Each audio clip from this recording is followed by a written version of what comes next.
Aujourd'hui c'est jour de fête, j'ai de nouveaux feutres à tester. Ce sont des feutres acryliques de la marque Artix. J'ai reçu 2 packs de 30 et il y a seulement des doublons sur le blanc et le noir, alors je vais avoir 58 couleurs pour m'amuser. Vous connaissez mon amour pour les feutres peinture, alors j'ai hâte de savoir ce qu'ils valent. Surtout qu'ils ont une pointe pinceau, ce qui est assez rare avec ce médium. Et c'est ultra pratique parce qu'avec un seul feutre, je vais pouvoir faire des traits fins ou de gros remplissages sans effort.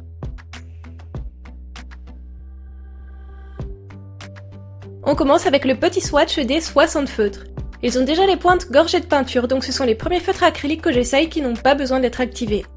Et il n'y a aucun numéro ou nom de couleur sur les feutres. Alors pour m'en sortir, j'ai dû leur écrire moi-même des numéros sur le capuchon. Sinon pour ce qui est de la gamme de couleurs, c'est franchement pas mal et assez varié. Faudrait que je compare avec mes feutres habituels, mais j'ai l'impression d'avoir certaines couleurs de la gamme Artix que je n'ai pas dans les autres marques. Pour tester ces feutres dans de bonnes conditions, j'ai bien sûr décidé de faire un petit dessin. Et pour l'idée du jour, je suis partie sur le thème du lapin d'eau, qui est le signe de l'année chinoise 2023. J'ai décidé de faire un dessin très cartoony, avec un lapin poulpe dans une sorte de cube d'eau complètement contraire aux lois de la physique. Mais c'est un dessin, alors je fais ce que je veux. Et dès que j'ai posé mon premier feutre sur le papier, j'ai tout de suite adoré la pointe brush. C'est tellement agréable, la peinture est super fluide et s'applique facilement. Ça n'a rien de comparable avec les feutres peinture des autres marques. Par contre, j'ai très vite été confrontée au revers de la médaille. Qui dit peinture fluide, dit peinture moins couvrante. Si on ne fait qu'une couche, on se retrouve avec des énormes traces. Il faut faire 2 ou 3 couches pour avoir un rendu net, voire même plus pour certaines couleurs plus claires. La peinture est donc bien moins couvrante et c'est plus difficile de couvrir son croquis ou de repasser avec des couleurs très claires sur des plus foncées. C'est plus difficile, mais par contre, c'est possible. Il faut juste savoir et accepter l'idée qu'il faut faire plusieurs couches. Mais grâce à la pointe brush super souple et agréable à utiliser, j'ai réussi à me faire à cette contrainte assez facilement. Surtout que comme la peinture est plus diluée, elle sèche aussi plus vite, alors pas besoin d'attendre longtemps avant de faire les couches suivantes. Mais du coup, si vous souhaitez utiliser ces feutres sur des matières de type bois, il va falloir faire pas mal de couches pour que ce soit bien saturé, je pense. Clairement, j'utiliserai plus ces feutres pour du dessin que pour customiser des objets. Même si clairement il est possible de faire les deux, ce qui est tout le charme des feutres peinture. Contrairement aux feutres à alcool, ils sont hyper polyvalents et peuvent s'utiliser sur du bois, de la pierre, du plastique, de la céramique. Bref, il y a de quoi faire. Pour rentrer plus dans le détail des sets de feutres que j'ai reçus, j'ai le 30A et le 30B.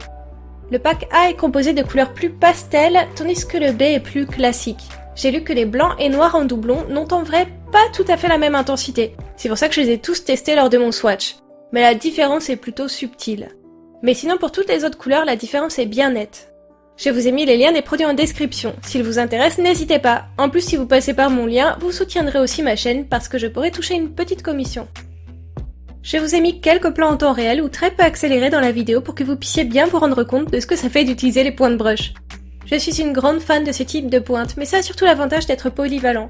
Parce que pour mes Posca, je suis obligée d'acheter 2 ou 3 feutres de la même couleur pour varier les tailles de pointe. C'est donc une solution plutôt économique.